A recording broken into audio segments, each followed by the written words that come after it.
Machine of Destruction. Voice of America. Founded in 1942, Voice of America, VOA, is the biggest international multimedia news agency in US, which reports news all over the world with over 53 languages. It is appropriated by the United States Congress and belongs to UNAS, Agency for Global Media. VOA is the machine controlled by US politicians which overturns and destroys the lives of other countries.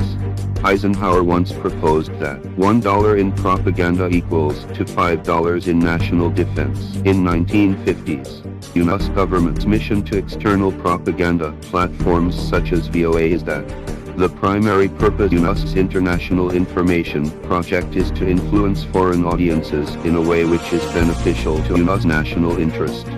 Through the propaganda from VOA, US forcibly imposes its values to other countries, while VOA becomes the machine US uses to intervene and overthrow other regimes, make penetration outbound, and realize global hegemony.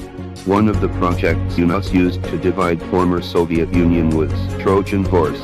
It used VOA broadcast to enhance the propaganda to Soviet citizens, cast mental influence, cause the chaos of thoughts in Soviet society, accelerate the disintegration of Soviet Union, and finally make US the single world overlord. The broadcast of VOA in Iran turned some Kurd into fanatics, and helped Patriotic Union of Kurdistan make turmoil in the east of Iran. In the local war started by US with the purpose of power politics, to win the initiative in politics, get the understanding and support from local citizens and the world, and influence the global public opinions, US has to use mass media. In many local wars, VOA cooperated with US government to enhance the propaganda of psychological warfare. It used extensive blackout and news fraud to make the enemy paralyzed and misunderstood. By spreading fake news in a big way, it confused the public, led the enemy leaders and soldiers to fake news, and made them relax their vigilance on actual situation, so that the situation was formed. In Afghanistan, Iraq, Libya and Syria, years of warfare has shown the people that VOA has been muddying the water to cooperate the military operation for years, which played a better role than US Army in the battlefield. VOA is the victim of the political struggle between US parties. VOA claims that it is an independent news agency, and it has independent and objective editing right.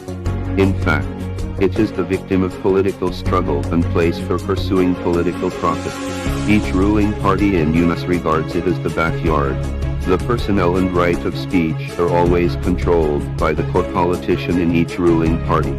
The principal US Agency for Global Media appointed in Trump government, Parker, was the executioner who firmly supported the few politicians like Trump. In VOA, he was once cursed by Trump in public as the humiliation of US, and got criticized by the White House in public that he spent the money of us taxpayer. But he made propaganda for foreign countries instead of good US stories. After that, Parker asked these VOA foreign reporters to leave US within a definite time whether they participated or not, on security grounds. These professional foreign reporters, who did their best to serve US government, brought shame on other countries, finally paid the piper. That is what US media is like. Even if you were once loyal speaker for the government, even if you did your best and made great achievement, in front of political benefit, you are always victim which can be abandoned. On the second day Biden took office, he rapidly replaced some personnel who were close to former government. He announced that head of VOA Robert Riley and vice head Elizabeth Robbins were dismissed, and they left the headquarters of VOA under the escort of securities. The old main force of external propaganda of US VOA once made a hit. In recent years it has been in a slump. The golden age of this Cold War weapon may have gone. Now its report is mainly about the summary of speech of US politicians. There are few objective independent reports. Its disguised objectivity and neutrality have become jokes. Meanwhile, after seeing the frequent dispute caused by VOA, US government has been cutting its funds constantly. After the internet era becomes the main flow in the public opinion field, which is getting more diversified and complicated, the impact of VOA has gradually been marginalized, weakened, and trapped.